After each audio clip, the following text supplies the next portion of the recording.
Hello mga Lods! Welcome back to my channel. So nandito na naman tayo ulit para sisilip sa Social Blade website. So isang public website yan na kahit sino pwedeng mag-open para malaman kung magkano na ang estimated salary ng ating mga iniidolong YouTuber, vlogger, or influencer.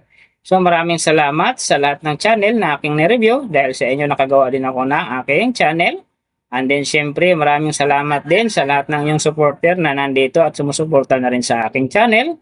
Ingat kayo palagi dyan and God bless. Sana gabayan kayo palagi ng Panginoon sa ginagawa nyo rin araw-araw. At syempre magtagumpay din kayo sa inyong mga pangarap.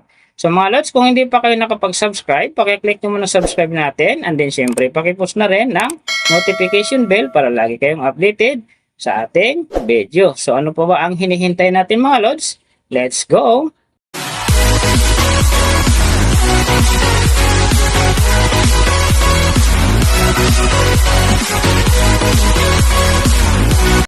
So mga Lods, yung sisilipin naman nating estimated salary ngayon, walang iba kundi kay Mariel Lasin. So ang kanyang content mga Lods is about mixed vlog, pero nakapokus lang ngayon sa fishing. So silipin yung kanilang channel. For sure mag-i-enjoy kayo and support nyo na rin mga Lods. Huwag nyo rin kalimutan na isama na rin sa pag-support ng aking channel. So si Mariel Lasin ngayon mga Lods ay mayroon ng upload videos na 184. And then, meron na rin siyang subscriber na 384,000. So, may video views naman siya ngayon na 41,453,442. So, ang kanyang country is EU. And then, yung channel type naman niya is people. So, yung account naman niya, ginawa ito noong September 2, 2013. And then, sa kanyang total grade naman, nakakuha siya ng B+. So doon naman sa kanyang social blade rank, nasa 44,705.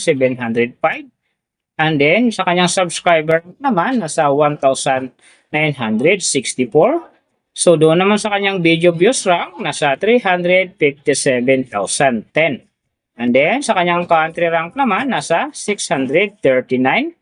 So doon naman sa kanyang people rank, nasa 1,473. So, nakita na natin yung kanyang ranking. Silipin naman natin yung kanyang last 30 days na subscriber. So, nakakuha siya dito ng 62K. So, ang hindi lang maganda dito mga lods kasi ang kanyang percentage bumaba ng 62%. So, ibig sabihin nun, kung i-compare natin sa nakaraan niyang buwan, mas mababa yung pasok ng kanyang subscriber ngayon kung i-compare natin doon. So, doon naman sa kanyang views mga lods in the last 30 days, nakakuha siya ng 10,229 views. So, hindi rin maganda ang kinalabasan mga lods kasi ang kanyang percentage dito bumaba din ng 28.1%. So, mababa din ang pasok ng kanyang views kung i-compare natin sa nakaraan niyang buwan. So, nakita na natin yung kanyang ranking, last 30 days subscriber, and then yung kanyang views. Silipin naman natin yung kanyang daily summary from subscriber, views, and then yung kanyang earning. So, sa kanyang subscriber mga lods, may dalawang araw lang akong nakita rito na hindi umangat. Yung February 29 at saka yung March 11. And then yung ibang araw na yun umaangat, mayroong 4K, mayroong 2K, saka 1K. So banggitin ko dito mga lods yung mga medyo magaganda talaga. Yung March 1, nakakuha siya ng 4K. And then pagdating naman dito ng March 3, nakakuha siya ng 3K. So pagdating uli ng March 9, nakakuha siya ng 3K. At saka yung March 10, nakakuha siya ng 2K. So, yun mga lods, magaganda. Pero sinasabi ko, medyo bumaba pa ang kanyang percentage nga dyan. Umabot pa lang 62% ang binaba. So, doon naman sa kanyang views mga lods, yung magaganda niya dito, February 27, nakakuha siya ng 467,000. And then, pagdating ng March 1, nakakuha siya ng 756,000. Pagdating naman ng March 3, nakakuha siya ng 927,000. So yung last dito na medyo maganda sa kanya yung March 9, nakakuha siya ng 863,000. Plus nasabi ko hindi rin ganun kaganda yun mga lods kasi ang kanyang percentage din dyan bumaba ng 28.1%. So doon naman sa kanyang earning, tingnan natin dito yung March 3. Sa kanyang low estimated, nakakuha siya ng $232. And then sa kanyang high estimated naman, nakakuha siya ng $3,700. So, ang mga naman mga lods, daily summary lang, mas maganda kung silipin natin yung naka-round up na from daily weekly and monthly para malaman na natin kung magkano na ngayon ang estimated salary ni Mariel Lassen dito sa YouTube. So unahin natin yung kanyang daily average. So sa daily subscriber, nakakuha siya ng 2.06k.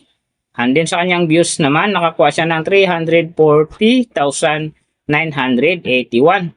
So doon naman sa kanyang daily low estimated ng kanyang earning, nakakuha siya ng 85 US dollar. So times natin sa 55, mayroon siyang 4,675.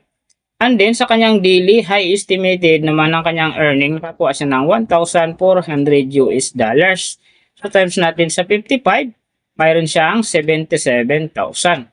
So yan mga lods ang kanyang daily average. So pupunta naman tayo sa kanyang weekly average. So sa weekly subscriber, nakakuha siya ng 14.4k. And then sa kanyang views naman, nakakuha siya ng 2,386,867. So doon naman sa kanyang weekly, low estimated ng kanyang earning, nakakuha siya ng 597 US dollars. So times natin sa 55, mayroon siyang 32,835. And then sa kanyang weekly, high estimated naman ng kanyang earning, nakakuha siya ng 9,500 US dollars. So times natin sa 55, mayroon siyang 522,500. So yan naman mga lods ang kanyang weekly average. So pupunta naman tayo sa kanyang monthly average. So sa monthly subscriber, nakakuha siya ng 62k.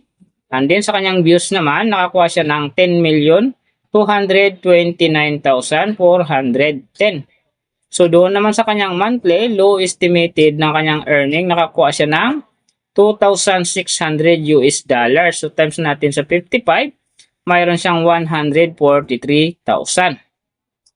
And then sa kanyang monthly, high estimated naman ng kanyang earning, nakakuha siya ng 40,900 US dollars. So times natin sa 55, mayroon siyang 2,249,500.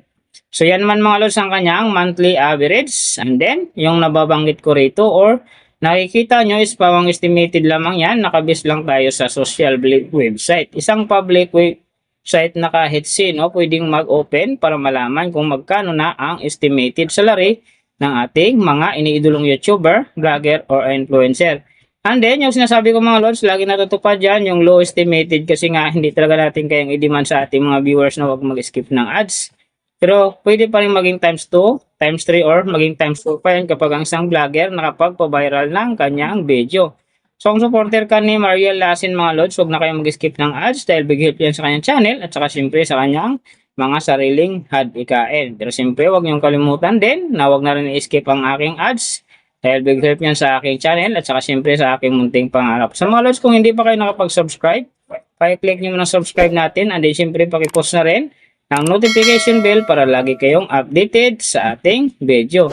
And then kung mayroong gustong magpagawa ng video na same nito para sa inyong mga iniidolong YouTuber, vlogger, or influencer, comment nyo lang sa baba yung tamang detalye ng kanyang channel para ma-search natin kagad at magawa natin sa next video. So big thank you sa lahat ng mga sumusuporta sa aking channel. At saka magsusupport pa lang. Ingat kayo palagi and God bless. At sana gabayan kayo palagi ng Panginoon sa ginagawa niyo araw-araw at magtagumpay din kayo sa inyong mga pangarap. So hanggang dito na lang. See you on my next video.